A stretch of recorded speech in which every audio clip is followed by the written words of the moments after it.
Well, good afternoon, everyone. I'm delighted to be here, especially since it took a lot of coordinating with various airlines to get me here. I was asked to wrap up the conference for you this afternoon, and that's going to be a little bit difficult because I just got here. The reason I just got here is that yesterday was the 10th anniversary of the passing of my spiritual teacher at the Blue Mountain Center of Meditation, and we had about 200 guests at our community, and I was told in no uncertain terms that I couldn't leave. So, since I can't really responsibly wrap up the conference, I thought, why don't I wrap up me? I'll tell you what's been on my mind and what's the most important and passionate things that have occupied my attention for the last couple of years since I stopped teaching at Berkeley. And I have a funny feeling that this will also resonate with what's on your mind, and I'm going to try to end with an overview of how the entire progressive movement could be pulled together into one framework. And so it is going to be a wrap-up that will include everything that we're working on here. This is a picture of our new office at the Meta Center at Berkeley, and I hope that you will come by and visit us before too long. It's a wonderful place, and you may notice some of the characters here. There's Pancho, and there's Erica, who you've been seeing all week. So let's start the wrap-up with some good news. I was in a little church in Germany a couple of years ago speaking for the Fellowship of Reconciliation. On the way out, I saw this map on the wall, and somehow I knew exactly what it was. It's called Weltkarte der Hoffnung, or a World Map of Hope. Every one of those little Zettel, as they call them in German, every one of those little slips on that map is a place where a successful nonviolent uprising of some kind has happened in the last 25 years. I don't know how many of you are aware that slightly more than half the population of the world, 3.6 billion people and growing, live in a regime where there has been a major nonviolent event or campaign. And that doesn't count the most recent ones in Tibet and Burma and Iran. Some countries have this peculiar cultural feature that they don't tolerate voter fraud. More civilized countries know that voter fraud is perfectly okay. But in many countries, they have this ideal called democracy, and they don't tolerate it. And attempted voter thefts have been overturned through massive nonviolent resistance. In the Philippines in 1985, Serbia in the year 2000, there's a wonderful documentary film on that called Bringing Down a Dictator. Georgia, 2003, Ukraine, 2005, of course the US, 2000, 2004 are missing from this list.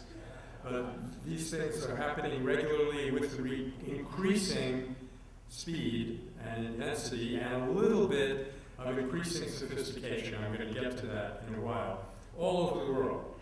Then aside from voter fraud, there have been dictatorships that were toppled in, again, Philippines, Chile, Madagascar, Czechoslovakia, East Germany, Indonesia, mainly thanks to you, Mubarak, Serbia, Mali, Nepal, the Maldives, it just goes on and on.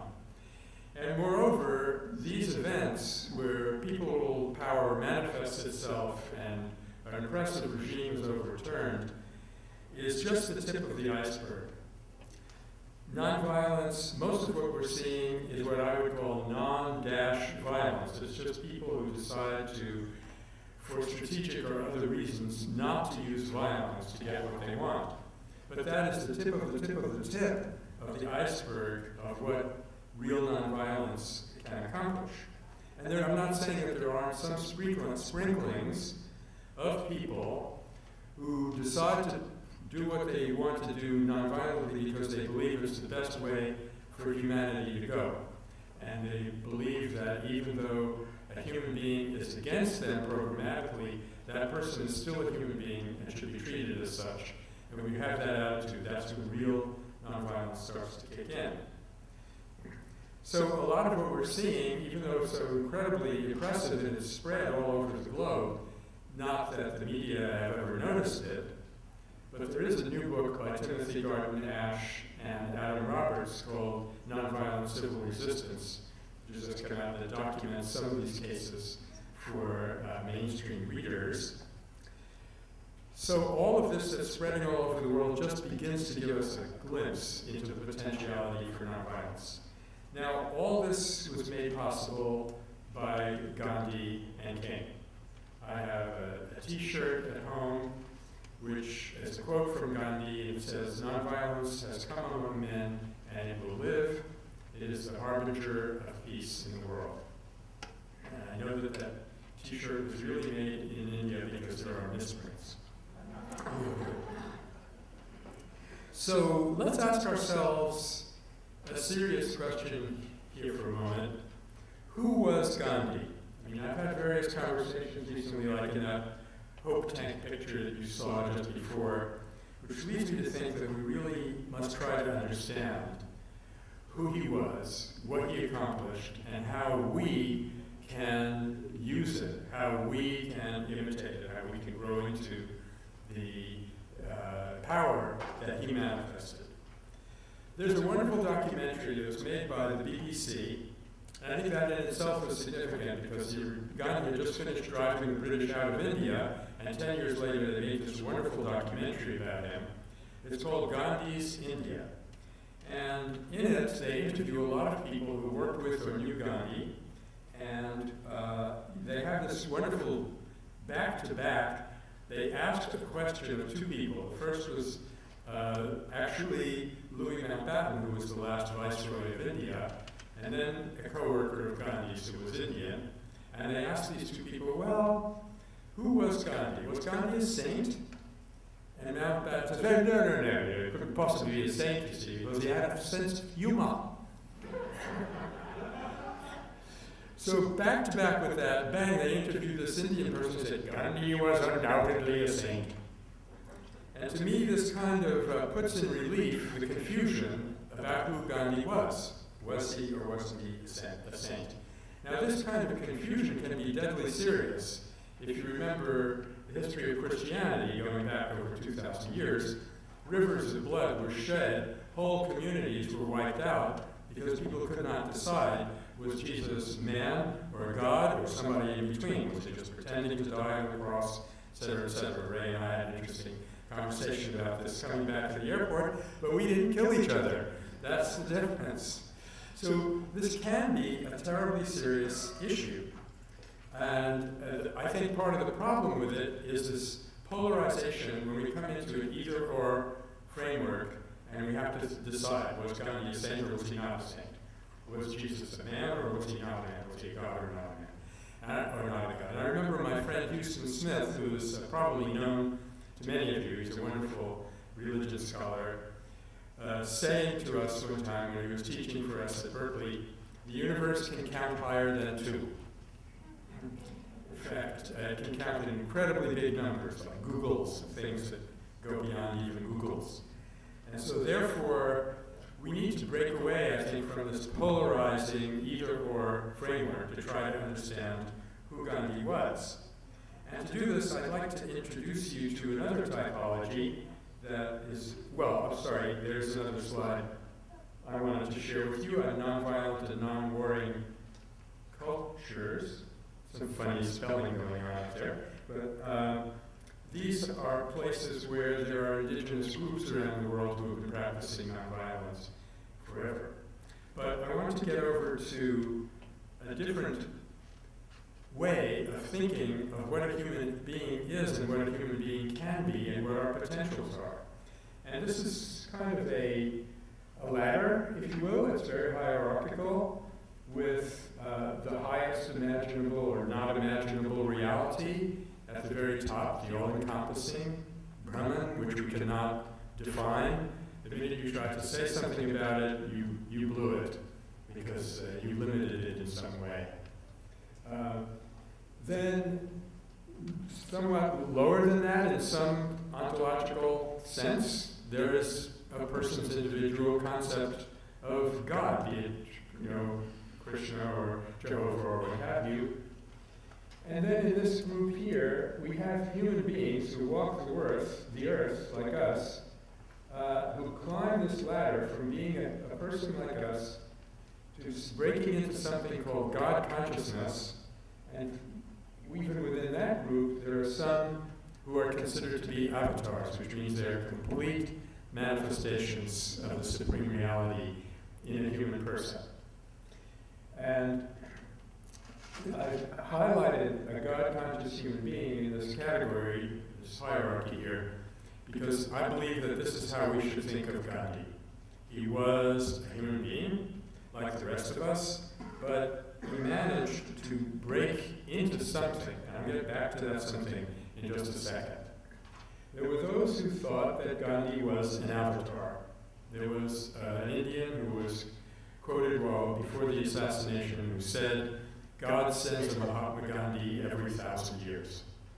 And if you know how to read the coded language that they were speaking, that means that he thought that Gandhi had so completely turned over his limited human capacities to the divine force that manifests itself through the universe, that he was destined to play an evolutionary role in human history. Now, having said all of that, was Gandhi an avatar or a God-conscious human being? To stand here and tell you, I have no idea.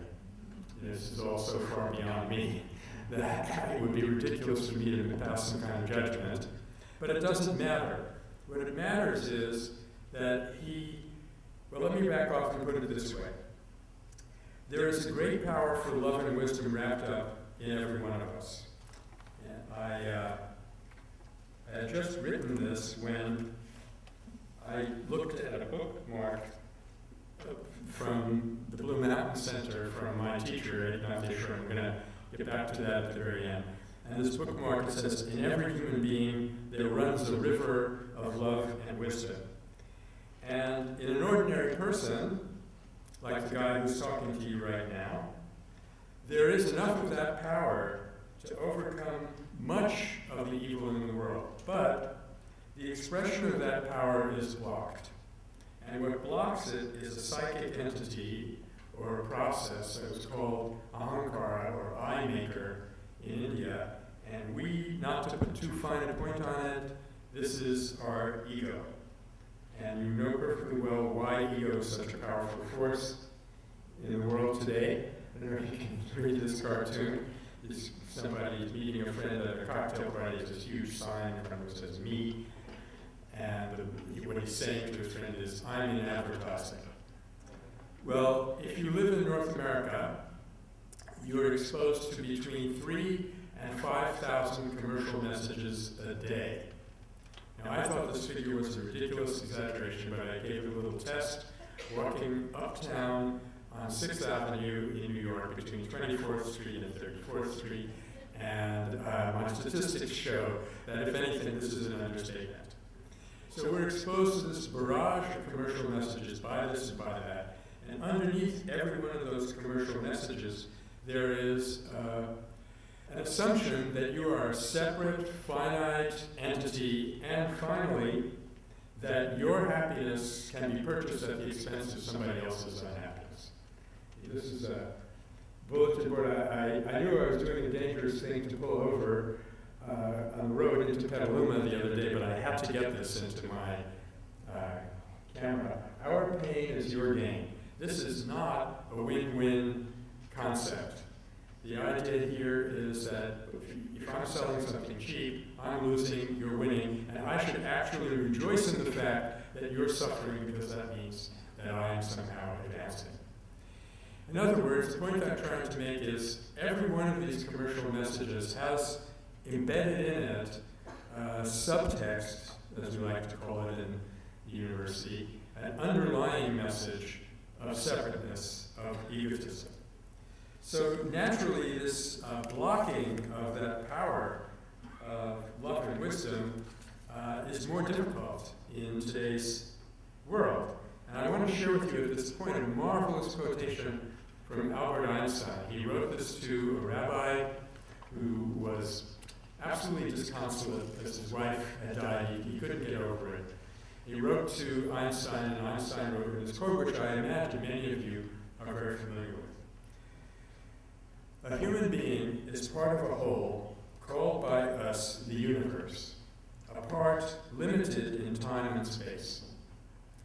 He experiences himself, his thoughts and feelings, as something separated from the rest, a kind of optical delusion of his consciousness. This delusion is a kind of prison for us, restricting us to our personal desires and to affection for a few persons near us. From this prison, by widening our circles of compassion to embrace all living creatures and the whole of nature in its beauty. So this concept that I'm putting before you of a God-conscious person is someone who has accomplished that task. It's someone in whom the process of egoism has been neutralized by a tremendous sustained effort of will, working against human conditioning, which has actually come down to us through evolution. So it's a person in whom this tremendous reservoir of love and wisdom pours out into the world. And Gandhi wasn't very cagey about this. He actually said, all of my actions, all my activities, and by the way, he was working 15 hours a day, 7 days a week, for almost 50 years, and an American journalist said to him, Gandhi, why don't you take a vacation? And he said, I'm always on vacation. Meaning that he, the separate individual, wasn't doing any of that work. And he said, all of my actions are driven by my insatiable love for mankind. So, this leads us to three important conclusions that I think will be helpful in understanding who Gandhi was and how we can make use of that information. Please bear with me. This next story that I'm going to tell you is a little somehow emotionally difficult for me. I sometimes choke up in the middle of it, but I'm sure you folks will understand. Gandhi's assassination. American journalist Webb Miller, traveling in southern India, was overcome.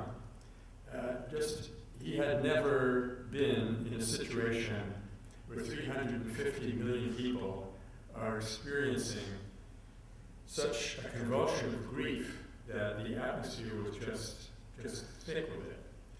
And he wrote or called his friend William Shirer, who was to write a very important biography of Gandhi later, and said, what's going on here? Shirer asked an Indian friend of his, and the man said, we believe that there was a mirror in the Mahatma in which we saw reflected the very best that we were capable of. And now this grief is because we are afraid that that mirror has been shattered. Thank you. With your support, I got through that one at that time. So, very hopeful and inspiring to see what kind of progress has been made and that we can tap into and utilize when we want to figure out how to make our own contribution. Well, for one thing, science used to be a major obstacle to nonviolence because we were always claiming that people influence one another in some mysterious way at a distance, and even Einstein didn't believe that that was possible. But for some unaccountable reason, an amazing change has come over the entire scientific establishment in the last, about 25 years, where for some reason they decided to look at what's right about human beings. Instead of waiting for human beings to break down and study the illnesses, they said, what is the potential of a human being? So there's been just a whole raft of studies recently which I think we should know about as people who are interested in developing, exploring, awakening the power of nonviolence. 2 weeks ago, I was at Exploring the Power of Nonviolence. Today, I'm at Awakening the Power of Nonviolence. Got to get that straight. So, for example, there's been a discovery that in our brains, there is a very specialized set of neurons, which neurophysiologists call mirror neurons, and what they do is they imitate what they take to be the intention of anybody that they're seeing or listening to or even thinking about. So for example, if I raise my hand like this, the neurons in your brain that would cause you to do that, they fire. And it's looking at your own neurons, so to speak, that you understand what I'm doing. If I were to, say, start weeping, now I won't do that because I'm a guy. Guys don't do that. But if I were to start weeping, all the neurons in your brain that control that response through your lacrimal glands, they would fire off. There has to be another set of neurons that intervenes at the last minute. Different from me, I'm a separate person. And so that imitation is shut down. But the significance of this for nonviolence is that we've been saying all along, look, if somebody, for example, I have a friend who was attacked in a lunch counter in Virginia back in the late 50s. He was pulled off his stool and somebody shoved a huge knife in his chest. This is in my book. And said, get out of here, and used a word that I will not repeat. Get out of here in 1 minute or this is going through your heart. And my friend David said, well, I've got 1 minute anyway. What am I going to do with it? And he looked this guy in the eye, which was very, very difficult. He said he'd never seen such a look of hate in his whole life. But he forced himself to look him in the eye and he said, brother, you do what you feel you have to do, and I'm going to try to love you nonetheless. And so for a minute, they were just hanging there, and then the knife started trembling. The man dropped his hand and walked out of the lunch counter, and people said that they saw him weeping. So all along, we're trying to convince people that this can be learned, it can be done, it works. And now it's helpful to know that we even know the neural pathways by which it works. I mean, I always know it works. I don't think it's terribly important to know about the neural pathways. But for lots of people, this will be very important. So then there's just giving you one or two little tidbits of the scientific breakthroughs that we should know about and be encouraged by. I have a colleague who has come up with a concept in psychology called perpetration-induced traumatic stress, or PITS. Just remember, this is the PITS. And what it states is that when you injure another person, you record that injury in yourself. And if you read this classic book on mirror neurons now called Mirroring People by Marco Iacoboni, he will tell you that we think of pain as a separate experience, that I can inflict pain on another person, but when I do that, that pain is shared. There's no such thing as a separateness on that level. And this is why we have thousands of traumatized veterans from Iraq and Afghanistan walking the streets of America right now, because they have been called upon to do unspeakably horrible things, and they are suffering. There's one psychiatrist who was in a ward where it was an amputation ward. These former GIs were more or less joking about, how did you get your hand blown off, how did you get your foot blown off, and just joking about it. This is machismo. And he went in and said, did you kill anybody while you were in Iraq? Blam. Conversation stops. Everybody's very glum. Nobody's looking up. Nobody's talking. It's easier to talk about getting your own hand blown off your body than it is to think about the suffering that you impose on another human being. And this is now something that we can document scientifically. Again, we've always known it, but it's very helpful to know that science is backing us up now. There's a different kind of science, of course, political science, where they are able to show that nonviolent resistance is not only the morally superior choice. This is a quote, I don't use words like moral, but it's not only the morally superior choice, it is also twice as effective as violence. There was a startling and reassuring discovery made by two women working at the International Center for Nonviolent Conflict. They studied 323 resistance campaigns from 1900 to 2006. And here's a quote from them. Our findings show that major nonviolent campaigns have achieved success 53% of the time, compared with 26% for violent resistance campaigns. That's in a journal called International Security. So with a scientific view of nonviolence, this is one of the reasons I think this is important, you can avoid falling into that polarized kind of debate that morality brings in. Was this violent or nonviolent? Was this moral or immoral? I used to spend the first couple of weeks in that course that Erica was just kindly mentioning, trying to get the students to stop thinking about nonviolence as a black and white thing. Is this good or is it bad? Is it violent? It's degrees. There are degrees of love and wisdom which you can bring into your action, which, and this is a direct quote from Gandhi, is mathematically proportionate to the degree to which you're able to keep that process of egotism out of your actions.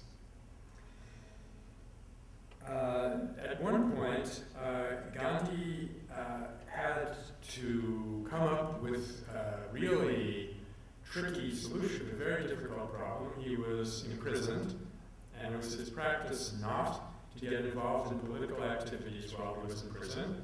But the British Raj had done what he considered an unacceptable mistake, would be fatal for the future of India, which was to divide the caste Hindus and the outcasts into separate electorates.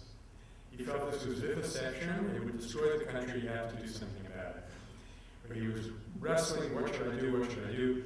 And then, as he said, he heard the voice of God. God said to him, go on a fast. So he said to God, how long? How long? And God said, he told him the whole story. So naturally, after this happened, his fast was a huge success. It was one of his really miraculous achievements. After that happened, he was challenged. How do you know God was talking to you? Maybe it was a hallucination. And he said, I have stated a simple scientific fact that can be verified by anyone who will carry out the necessary preparations. There is no question of hallucination. So he was able to use scientific thinking to describe what we often consider to be parascientific or non-scientific phenomena. And that is going to be very helpful. Okay, well, I hope you're absolutely thrilled by all of this, because it's just one of 5 points that I was going to share with you about what's new in the world today that should enable us to go forward very dramatically with nonviolence. So that was the science part. Number 2, for the first time in history, I believe, actors who have been involved in a nonviolent struggle are not only starting to ask themselves what went right and what went wrong, but systematically to share this with others across the world, so that the people who carried out the successful uprising against Slobodan Milosevic in 2000 in Serbia were formed into a group called CANVAS, Center for Advanced Nonviolent Actions and Strategies.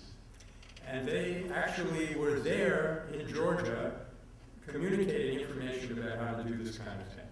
And this is exactly what my friend Mubarak and others are doing around the world today, collecting information about events that have succeeded, especially how did they succeed, what did we do right, and communicating that to other groups. Hey, we're human beings, we're supposed to be learning stuff.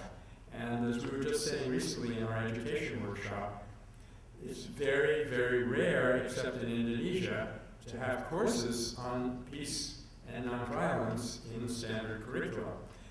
So this people teaching people how to do it is a big breakthrough.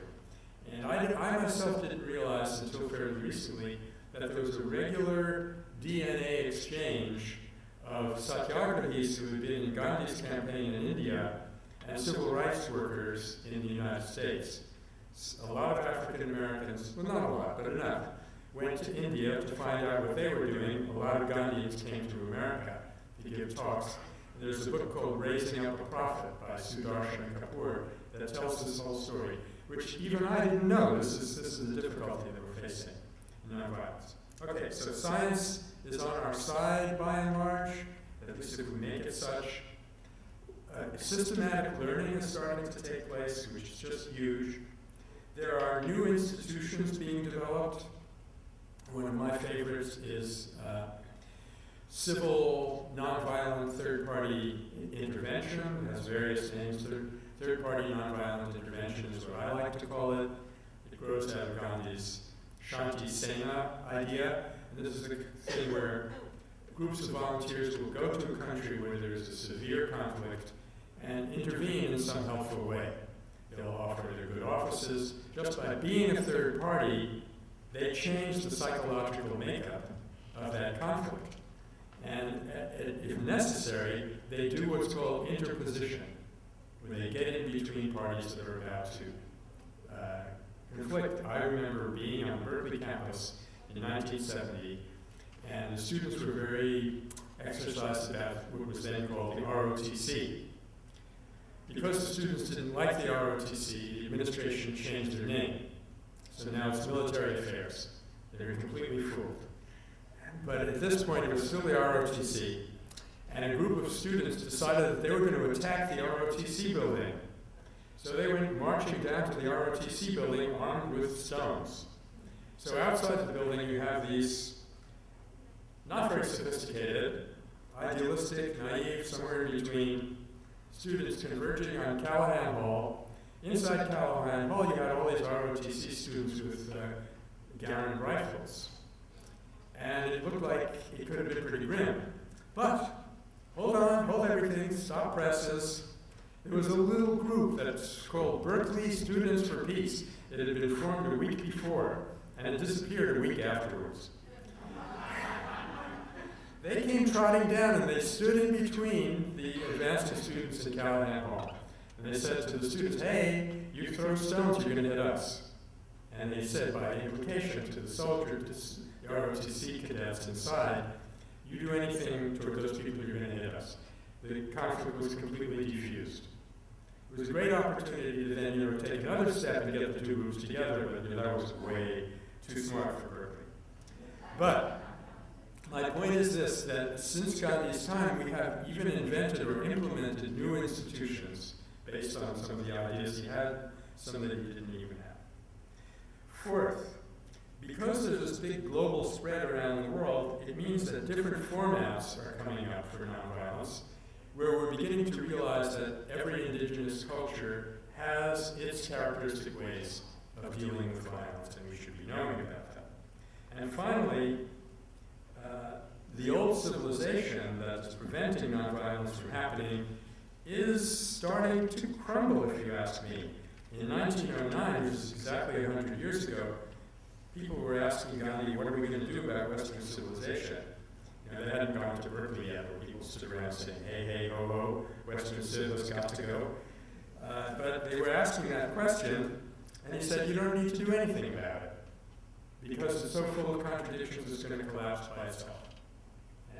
I think we're now starting to see that collapse. Of course, it is our job to create a viable alternative, or else the collapse is going to be met with horrendous chaos and violence.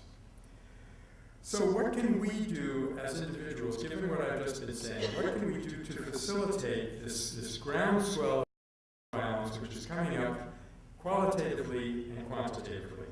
And no talk on Gandhi and King would be complete without this list of what can we take away from here, what can we do about it. Well, I'm going to talk about this in two categories, personal change and movement change. So for personal change, I think it is extremely useful in today's culture, even if we don't want to be nonviolent revolutionists, but we just want to get away from those 3,000 to 6,000 commercial messages in our head every day. It's extremely useful to have a spiritual practice. This is a no-brainer in Berkeley. I imagine it's a no-brainer in this audience.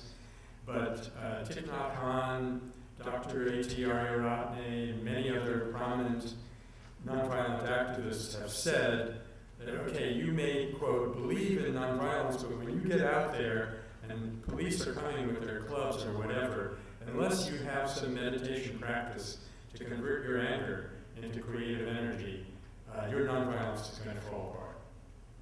And you remember that wonderful quote from Martin Luther King where he says, we did not cause outbursts of anger, we expressed anger under discipline for maximum effect. I think that's his most important quote. We express anger under discipline for maximum effect. And we do that when we're not in a situation of danger through a regular, systematic spiritual practice. So that's one thing. The other thing that we can do is to learn about this stuff, which is why I go around the country talking like I'm talking with you right now. I don't think intellectual awareness of what's going on in nonviolence and how it works is going to help by itself, but in a context where people's heart has been moved and their inspiration has been roused to try this, knowing what works and doesn't work is very, very helpful.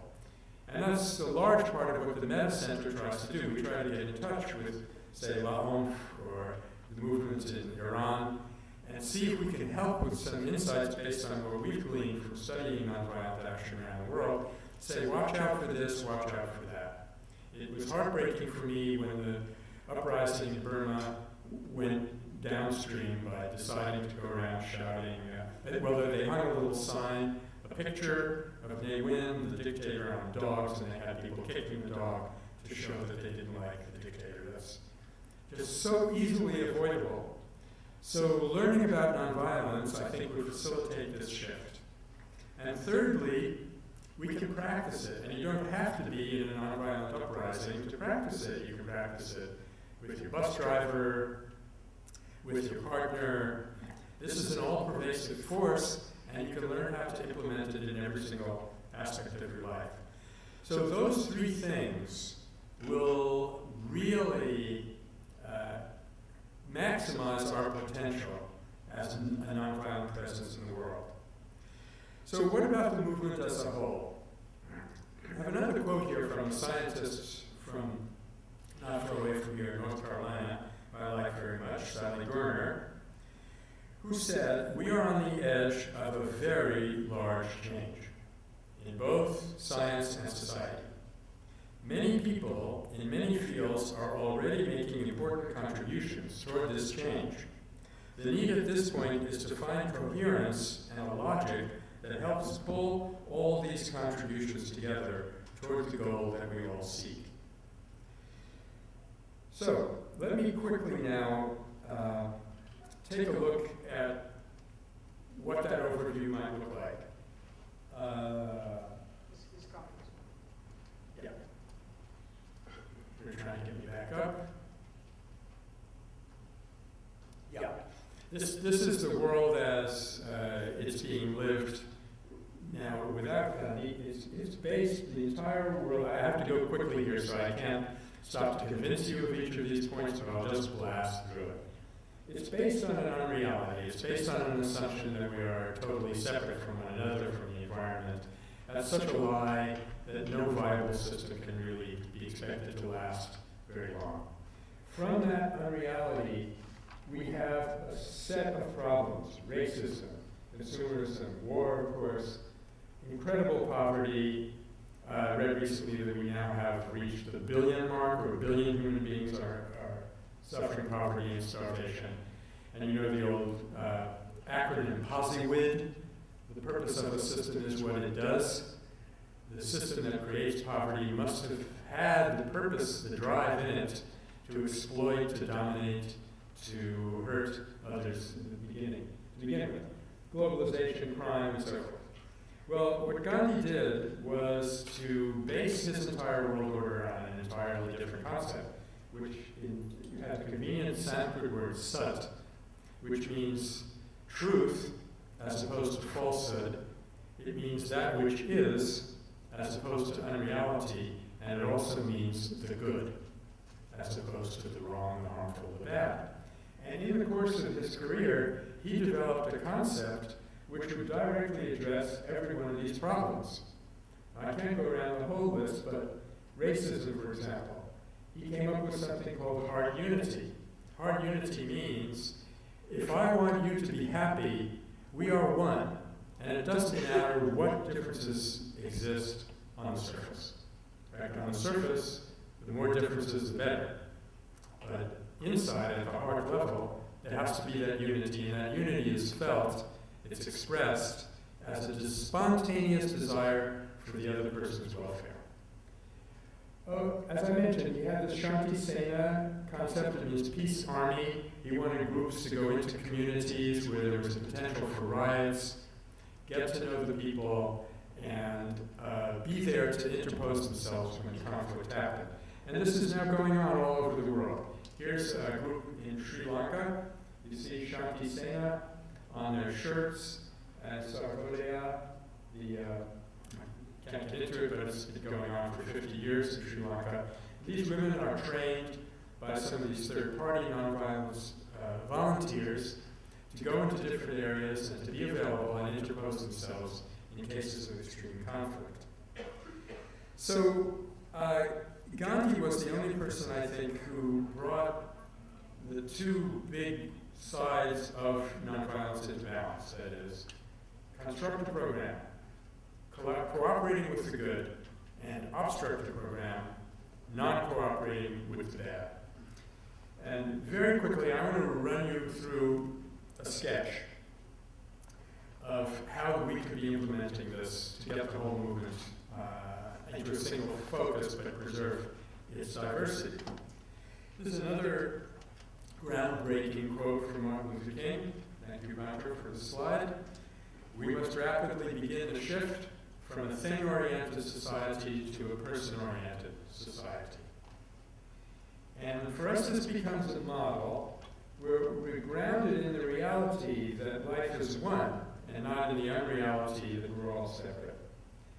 And by carrying out spiritual practice, we as individuals can tap into that reality and express it in the work that we do in the world. And there's three big areas, for example: peace, justice, and the environment. And then we look at the Daisy a little bit more closely. Okay, so you have a petal here called nonviolence. Well, if you're doing Peace Brigades International, that's how you relate to the core, through the nonviolence concept. If you're doing, say, Democracy Now!, you relate to the core through the media. So there'll be several hundred projects working on the media. They're all tying in their way.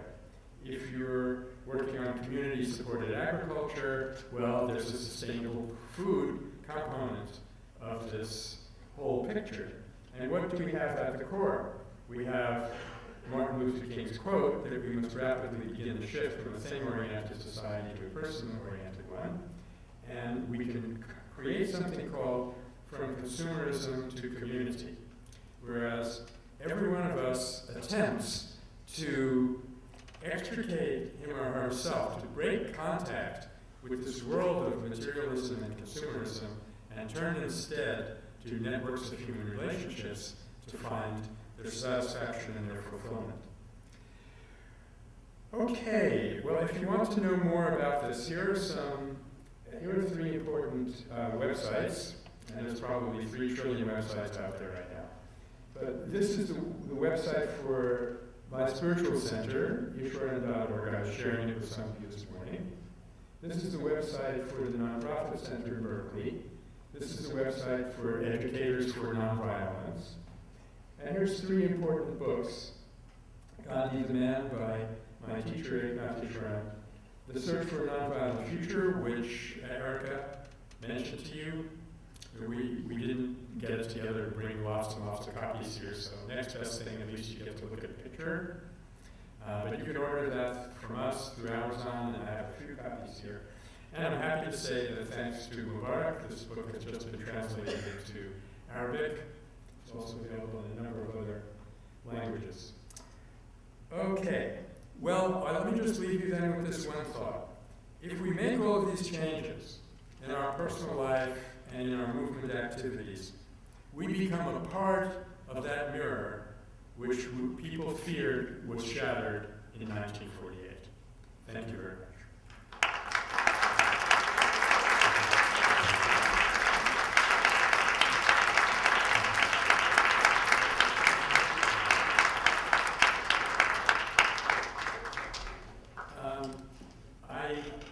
I rushed at the end, which is against my religion, because I wanted to leave time for questions.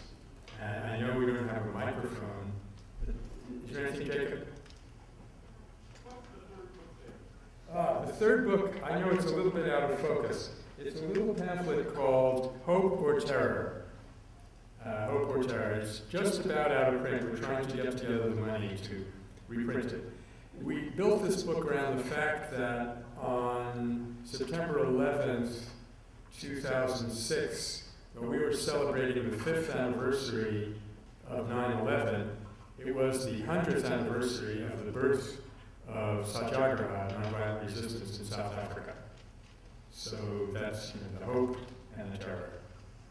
It's basically kind of an overview of the principle of nonviolence from my own point of view.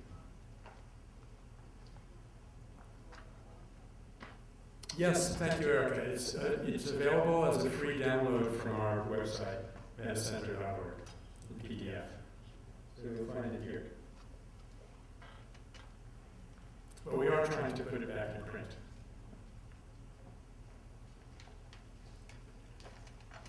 Yes, ma'am. Here's a microphone. I'd like to also recommend a book written by my late husband, Gerard Vanderhaar. It's called Personal Nonviolence, a Spirituality for Peacemakers. And it was published after his death in 2005. And it's very practical on just exactly what you're talking about, living daily nonviolently. I recommend it. And Pax Christi USA puts that out. It's published it. So if anybody wants a good little book to study, and it's great for discussion groups. I can second that. It is a very good book.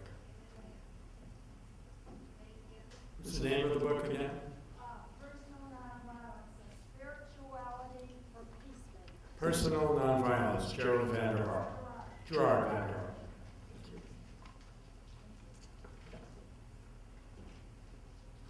That was not a very challenging question. Oh, maybe I should sit down too. I don't have a question, but a suggestion for a small kind of yoga spiritual practice that maybe is a bit unusual. I'm going back on Amtrak to Seattle from Chicago, so I will get 2.5 days sitting in the lunch area with people that I ordinarily would never meet. People who are maybe a different wealth class and point of view, and it will be my practice to sit with 2 or 3 people in the train having a meal and trying to work on my own nonviolence as they tell me healthcare system is wonderful here and we don't need to change anything. That will be my practice. It's a challenging practice for me, I would say. Good luck. Pancho, there's someone down here. You're going to get your exercise.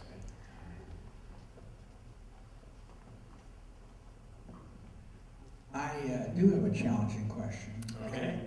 My understanding of civil resistance is something that I consider to be quite distinct from Gandhi's approach.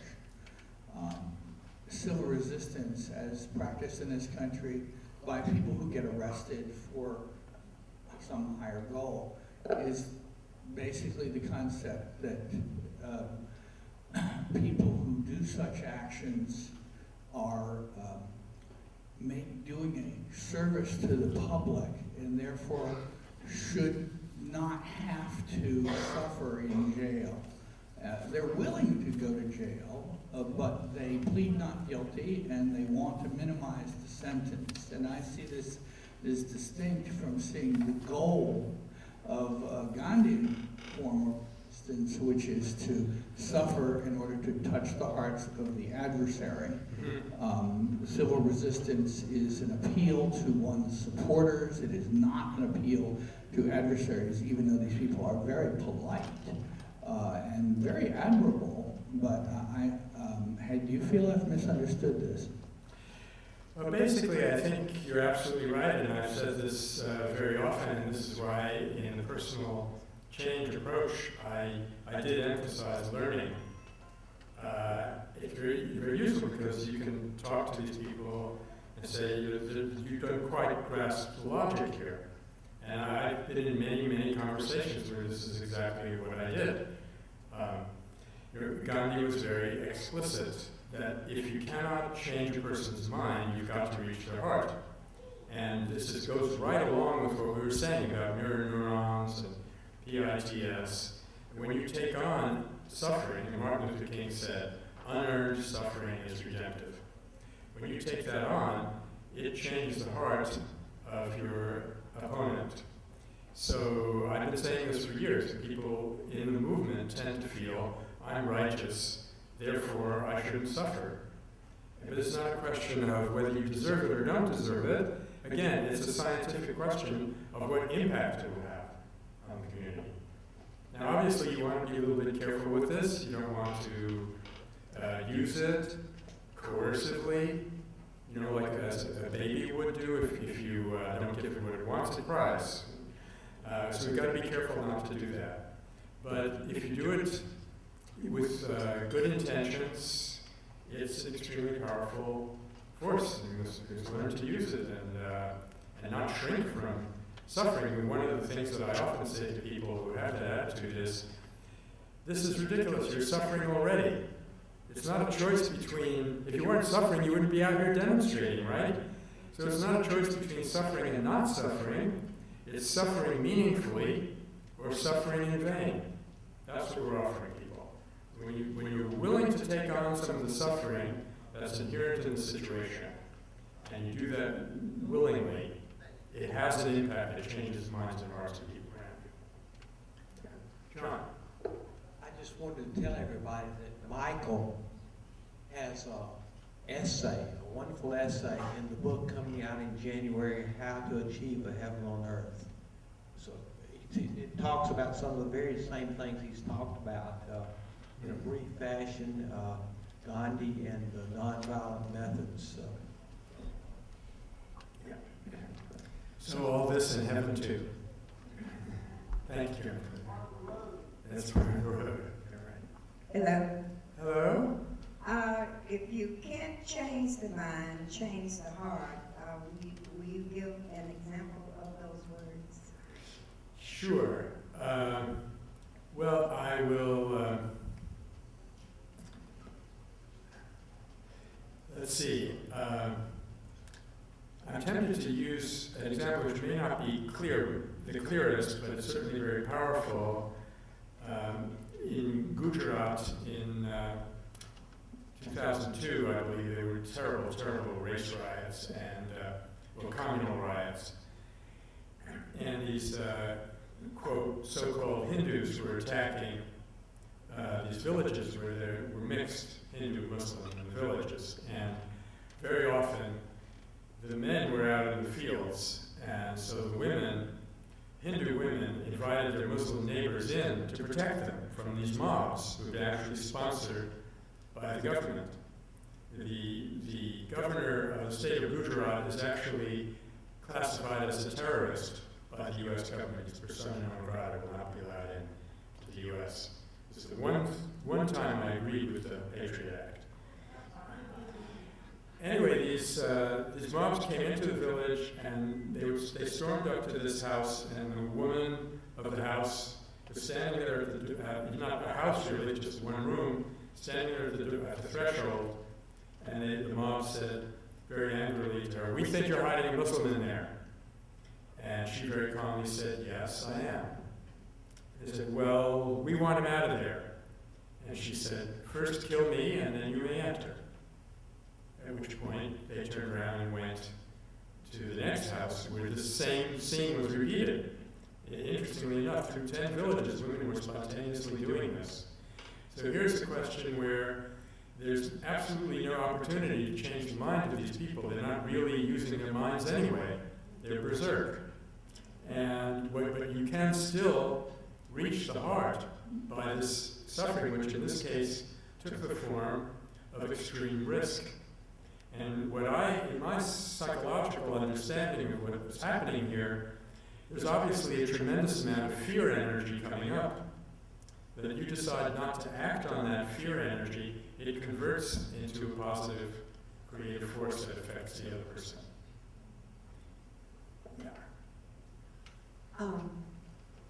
This is sort of in the same vein, but you were speaking made me think about the young woman whose son had been killed in Iraq, and then she went and sat on the Bush compound, and the CIA or whoever those people are removed her, Then she managed to go to Washington and get into one of the congressional hearings or something where she was ejected from that also.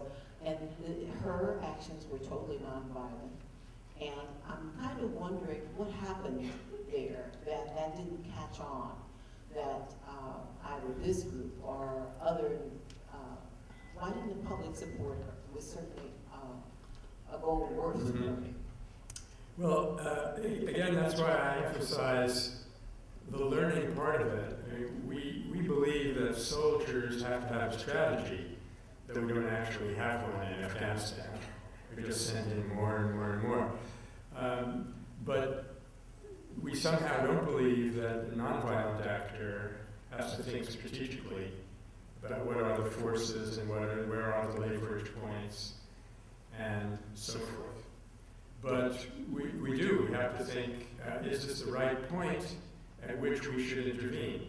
Is this the right stage to use this particular mechanism?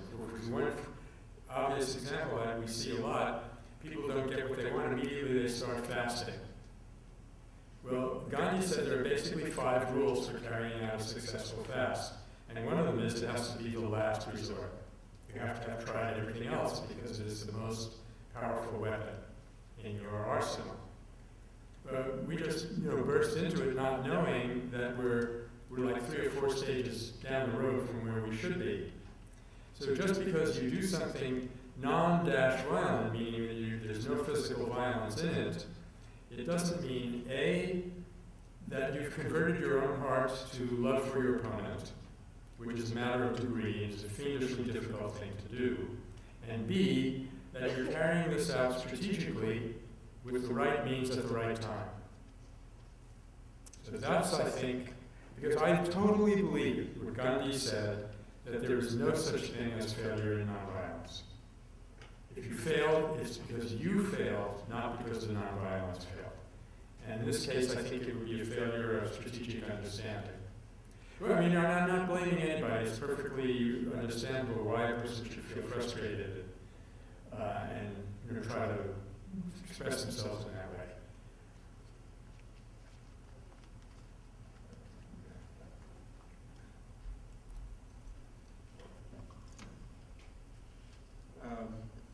Do you think that the Department of Peace bill sponsored by Dennis Kucinich is a worthwhile cause?